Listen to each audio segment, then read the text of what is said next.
Nous allons donc terminer cette visite des différents outils qui se trouvent sous ce menu-là par, je dirais, terminons par la peau et par le Bézier. Donc je vais introduire une peau nurse dans la scène. Rien ne se passe, ce qui est logique puisque je dois la nourrir de quelque chose, c'est-à-dire mettre un élément en tant qu'enfant. Je vais donc pour cela aller chercher un cercle.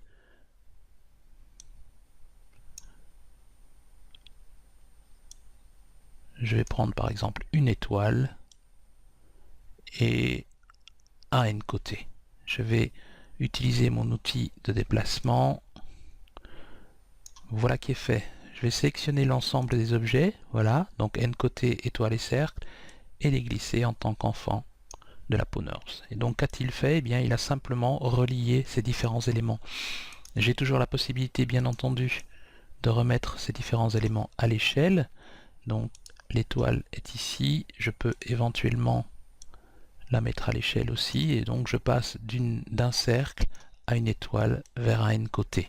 Si je regarde les paramètres de la peau, le paramètre le plus important en cas de nécessité, eh bien c'est la forme organique. Alors la forme organique, qu'est-ce qu'elle fait? Eh bien simplement, vous voyez qu'ici on a des éléments ou des parties d'éléments, de l'élément plus exactement, qui sont un peu anguleux.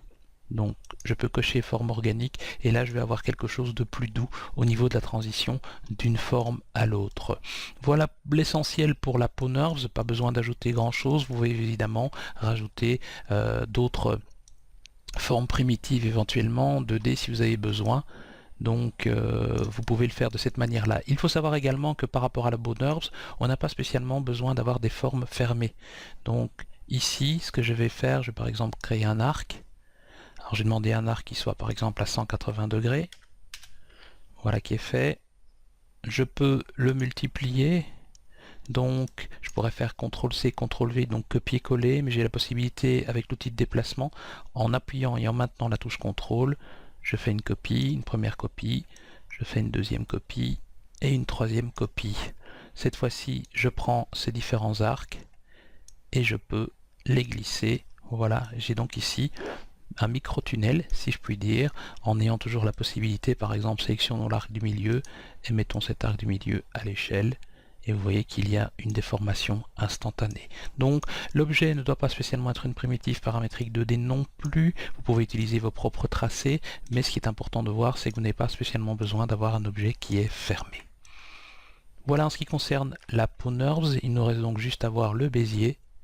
Alors le Bézier, c'est un plan, une espèce de peau, je l'appelle peau nurse parce qu'il est en version 14, on appelait peau nurse, donc peau dans ce cas-ci, une espèce de peau qui a un certain nombre, je dirais, de points de grille que l'on peut créer. Donc je vais en mettre 5 sur 5.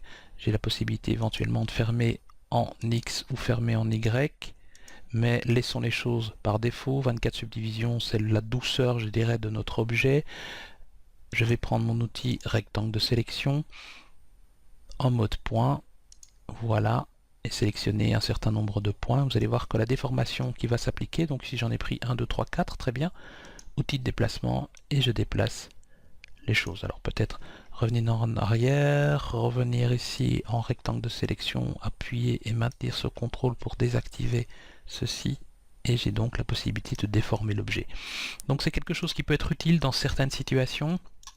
Si vous avez besoin de déformer un plan ou avoir quelque chose qui restera toujours ou qui conservera toujours ce côté arrondi, alors on l'appelle aussi le côté organique, puisque dans la nature aucun élément n'est totalement carré, à part évidemment les cristaux ou l'échelle microscopique du cristal. Voilà pour la peau nurse. On peut évidemment faire d'autres modifications, sélectionner ce point-ci et le modifier, et vous voyez que ça conservera toujours, autant que faire se peut, tant qu'on ne fait pas des déformations exagérées, un côté arrondi à ma forme.